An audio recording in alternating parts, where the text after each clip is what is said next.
Bismillahirrahmanirrahim. Assalamualaikum warahmatullahi wabarakatuh. Kembali lagi di channel Pena Pencari Hikmah. Kali ini kita akan bahas hadis ke-6 Kitab Mawa'idul Usfuriyah tentang keutamaan hari Jumat.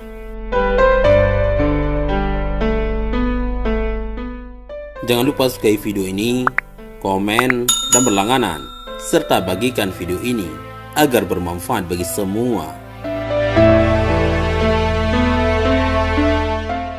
Dari Abu Nasir Al-Wasiti berkata, aku mendengar dari Abu Raja Al-Ataridi menceritakan dari Abu Bakar radhiyallahu an, sesungguhnya ada orang Arabi datang kepada Nabi SAW lalu bertanya, telah sampai kepadaku darimu bahwa sesungguhnya engkau bersabda, dari Jumat ke Jumat lainnya dan dari salat ke salat lainnya adalah penglebur dosa pada apa yang ada di antara keduanya bagi orang yang menjauhi dosa-dosa besar. Rasulullah SAW menjawab, iya. Kemudian beliau menambahi lalu berkata, mandi di hari Jumat adalah penglebur dosa, berjalan menuju salat Jumat adalah penglebur dosa, dan setiap telapak kaki yang dilangkahkan dari salat Jumat seperti amal 20 tahun. Lalu tatkala ia telah selesai dari salat Jumat, maka ia diberi pahala dengan amal 200 tahun. Sahabat Abu Bakar As-Siddiq radhiyallahu an meriwayatkan cerita ini dan disebutkan bahwa sesungguhnya beliau adalah seorang pedagang pada masa jahiliyah, dan penyebab beliau memeluk Islam adalah sesungguhnya beliau melihat di dalam mimpi di kota Syam. Beliau melihat di dalam mimpinya bahwa ada matahari dan bulan yang berada di pangkuan beliau. Lalu beliau memegang keduanya dengan tangan beliau, memeluk keduanya ke dada beliau, dan mengenakan selendang beliau pada keduanya. Ketika sahabat Abu Bakar bangun, maka beliau pun pergi menemui seorang rahib atau pendeta, yaitu pendeta Nasrani, untuk menanyakan padanya tentang mimpi itu. Beliau pun mendatangi, berkata tentang mimpi itu, dan meminta tabir darinya. Lalu rahib atau pendeta itu bertanya, dari mana kamu? Sahabat Abu Bakar menjawab, dari kota Mekah.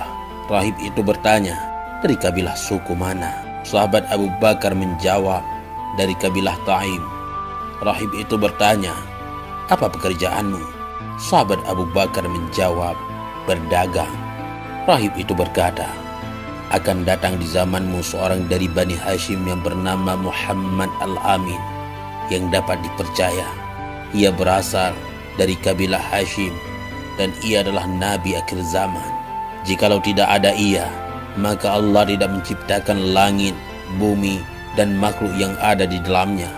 Allah tidak menciptakan Nabi Adam, dan Allah tidak menciptakan para nabi dan para rasul. Ia adalah baginda para nabi dan para rasul dan penutup para nabi, dan kamu akan masuk pada agama Islamnya, menjadi penolong baginya dan menjadi khalifah sesudahnya. Ini adalah takbir mimpimu. Kemudian rahib itu berkata, aku telah menemui kepribadian dan sifatnya di dalam kitab Taurat, kitab Injil, dan kitab Zabur. Sesungguhnya aku telah memeluk Islam padanya, dan aku menyimpan keislamanku karena takut orang-orang Nasrani atau takut akan kedengkian mereka. Ketika sahabat Abu Bakar radhiyallahu an mendengar sifat Nabi SAW dari rahib itu, maka luluhlah hatinya dan rindu untuk mengunjunginya. Beliau datang ke kota Mekah atau pulang dan mencarinya. Lalu beliau menemukannya. Beliau mencintai Nabi SAW, tak tahan 1 jam tanpa melihatnya. Ketika telah lama perkara itu, telah lama saling kenal dan saling akrab, Rasulullah SAW bertanya pada suatu hari, wahai Abu Bakar, setiap hari kamu datang padaku dan duduk bersamaku, mengapa kamu masih belum memeluk Islam? Sahabat Abu Bakar pun menjawab, jikalau kamu adalah seorang nabi, maka pasti kamu mempunyai mukjizat. Nabi SAW menjawab, apakah masih belum mencukupi mukjizat yang mana kamu bermimpi di kota Syam? Seorang rahib menakbiri mimpi itu, dan ia menceritakan padamu tentang keislamannya. Ketika sahabat Abu Bakar radhiyallahu an mendengar, beliau pun berkata, aku bersaksi bahwa tiada Tuhan selain Allah dan sesungguhnya engkau adalah utusan Allah." Beliau memeluk Islam dan baguslah keislamannya. Hikayah yang lain, ada 2 orang bersaudara Majusi penyembah api di masa Malik bin Dinar. Salah satunya berumur 73 tahun dan satu lainnya berumur 35 tahun. Lalu berkatalah saudara muda atau adik pada saudara tua atau kakak, "Mari kita menguji coba api itu. Apakah api itu memuliakan kita atau membakar kita sebagaimana ia membakar sesuatu yang tidak menyembahnya? Lalu jika api itu memuliakan kita, maka kita akan tetap menyembahnya, dan jika tidak, maka tidak." Keduanya pun menyalakan api. Lalu berkatalah saudara muda pada saudara tua, "Apakah kamu yang meletakkan tanganmu ataukah aku yang meletakkannya?" Saudara tua pun menjawab, "Tentu kamu yang meletakkannya." Lalu saudara muda itu meletakkan tangannya pada api. Api pun membakar tangannya. Lalu ia berkata, Ia pun mencabut tangannya dari api. Lalu berkata, "Aku menyembahmu sejak 35 tahun, namun kamu menyakitiku, membakarku." Saudara muda itu berkata, "Wahai saudaraku, mari kita menyembah Tuhan yang esa.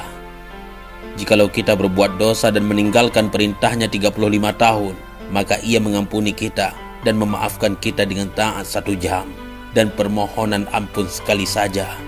Saudara tua itu pun memberi jawaban padanya atas demikian itu. Lalu ia berkata, "Mari kita pergi menemui orang yang dapat menunjukkan kita pada jalan yang lurus dan mengajarkan kita agama Islam." Perawi yang meriwayatkan kisah ini berkata, lalu terkumpullah pendapat keduanya untuk pergi menemui Malik bin Dinar agar beliau mau menampakkan atau mengajarkan agama Islam pada keduanya. Keduanya pun menuju mendatangi dan menemui Malik bin Dinar. Sedangkan beliau berada pada perkumpulan orang-orang Basrah. Beliau duduk pada orang-orang umum atau publik dan beliau memberi nasihat pada mereka, dan telah terkumpullah banyak orang pada beliau.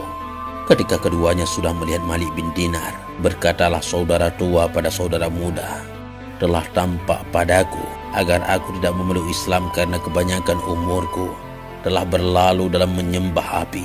Dan jikalau aku memeluk Islam dan aku kembali pada agama Islam, agama Nabi Muhammad, maka keluargaku dan tetangga-tetanggaku akan mencelaku, sedangkan api lebih aku cintai daripada celaan mereka." Saudara muda pun berkata, "Jangan lakukan itu, karena sesungguhnya celaan mereka terkadang bisa hilang, sedangkan status sebagai penyembah api selamanya tidak akan hilang." Namun saudara tua tidak mau mendengarkannya. Saudara muda pun berkata, "Kamu dan urusanmu, terserah kamu. Aku lepas tangan. Kamu adalah orang celaka, anak dari orang celaka. Wahai orang yang batil di dunia dan di akhirat." Pulanglah saudara tua dan ia tidak mau memeluk Islam. Lalu datanglah saudara muda bersama anak-anaknya yang masih kecil dan bersama istrinya. Mereka memasuki majelis orang-orang dan duduk sampai Malik bin Dinar selesai dari pembicaraan dan nasihatnya.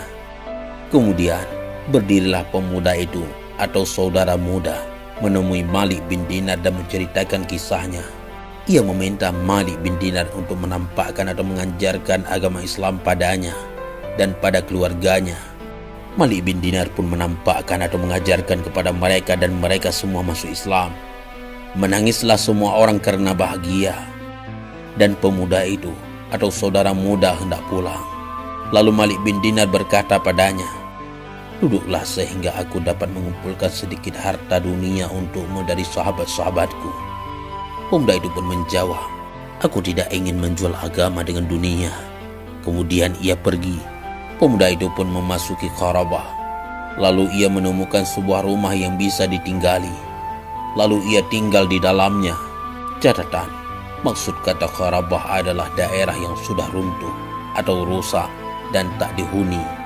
Ketika tiba pagi di hari esok, istrinya berkata padanya, "Pergilah ke pasar, carilah pekerjaan, dan belilah dari upahmu sesuatu yang dapat kita makan." Kemudian berdirilah pemuda itu. Ia pun pergi ke pasar, namun tidak ada seorang pun yang mau menjadikannya buruh. Ia pun berkata pada dirinya, "Aku akan bekerja di dalam masjid itu karena Allah yang maha luhur." Lalu pemuda itu memasuki sebuah masjid yang ditinggal dari jamaah. atau jarang digunakan untuk berjamaah. Ia sholat di dalamnya karena Allah yang Maha Luhur sampai malam. Kemudian ia pulang ke rumahnya dalam keadaan kosong kedua tangannya. Istrinya pun bertanya, apakah kamu tidak menemukan sesuatu atau pekerjaan pada hari ini? Pemuda itu pun menjawab, wahai istriku, pada hari ini aku bekerja pada raja, namun ia tidak memberiku sesuatu. Mudah-mudahan ia akan memberiku esok.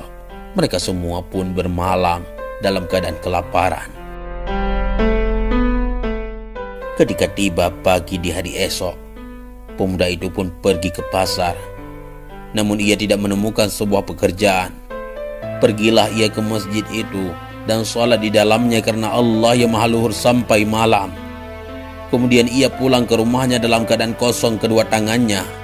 Istrinya pun bertanya padanya, apakah kamu juga tidak menemukan sesuatu pekerjaan pada hari ini? Pemuda itu menjawab, pada hari ini aku bekerja pada raja yang mana aku telah bekerja padanya kemarin. Aku berharap ia akan memberiku besok, dan besok adalah hari Jumat. Mereka juga pun bermalam dalam keadaan lapar.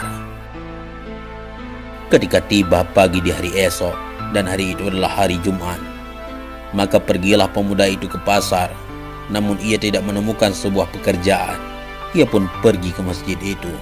Ia sholat di dalamnya. Kemudian ia mengangkat tangannya ke langit.